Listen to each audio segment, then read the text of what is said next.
Today is day 2. Wow, I don't know why, but I woke up 3 o'clock this morning.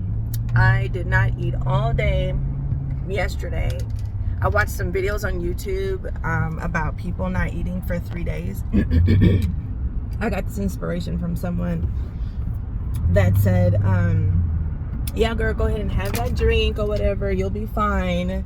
And I was like, girl, I'm not going to follow your instructions because I'm not the same size as you. And she's like, but you can be. All you got to do is just not eat for 3 days. So she said it like it was like easy. Like that's, everybody know that. What are you talking about? Just all you got to do is that sounds hard and difficult. But last week at my domestic violence therapy group session, there were a list of characteristics, traits that they want the therapist or whatever, I think he's just a facilitator, no, I think he's a therapist, what he was trying to point out to us, that there's things that we can pick up and notice in our aggressor, whether they're still in our life or not. Whether our parents or somebody that we used to work with, or a neighbor, or somebody we were married to or dated. And everyone had an agreement with, yes, that is something that my aggressor or aggressors, because sometimes it could be parents or cousins or just someone of the church that is just trying to manipulate in whichever you.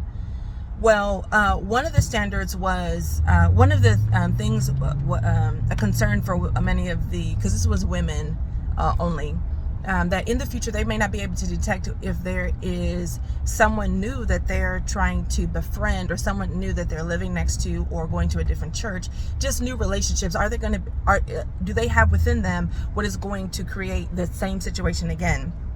And that was a concern as well of mine, and I decided to then have some standards of my own. I do not have a lot of, yes, it's a compliment that it has, like, people have dashed me with, like, girl, you're very lenient, you're very accommodating, you're very cool, you're very chill, you're very laid back.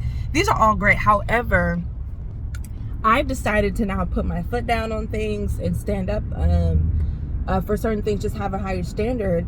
But when I've been doing some research, I've been trying to figure out, how can I commit to these things? How can I set the standard for things? So I've committed to the things where I fail myself, so that I can have the opportunity to weed out and have a dislike for some people that aren't able to measure up, at least where I'm at.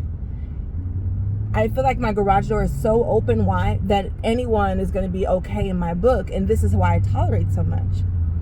But if I begin to close that gap, even with myself, I feel like I will have what it takes to close the gap on other people. Not everybody's going to should be able to come through that garage door, and it should turn into just a regular door with a doorknob. And I need to also have some standards. So I've decided to take control of my cravings with sweets. But I'm jumping on the fact that this lady was just like, girl, you can eat whatever you want to eat, but sometimes just do intermittent fasting, but throw into intermittent fasting days where you're just not eating, and then be on top of it instead of the cravings being on top of you, just being in control of you. Boop! That she was saying. I was at the movie theaters with my brother trying to watch a movie that I never would have watched, Top Gun, but it was great. Woo! I don't really think, I know that I wouldn't go watch action or suspense movies, but I'm glad that I did watch that. That was such a great movie. So when she told me that, I was like, look at how God just sending people. And yes, I did day 1 yesterday. It went well. The thing is that I was distracted. I had a lot to do yesterday. Woo. And then at the end of the day, I was feeling hungry. And after these 3 days, so after today, after tomorrow, so today is Tuesday, on Thursday, I plan on still keeping with my after 2 p.m., maybe making it 3, because I seem to No, it turns out 2 is still in that 8-hour gap before I go to bed. And so, because I usually go to bed around 10. And that's my update. This is day 2. I didn't have a day 1. I'm just proud of myself. And I'm actually on my way to jury duty this morning.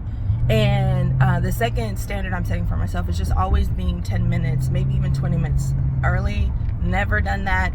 Never in my life, even in my career, have I been keeping that standard. And here I am with these 2 things. So good things are happening. That's my new phrase, my new motto.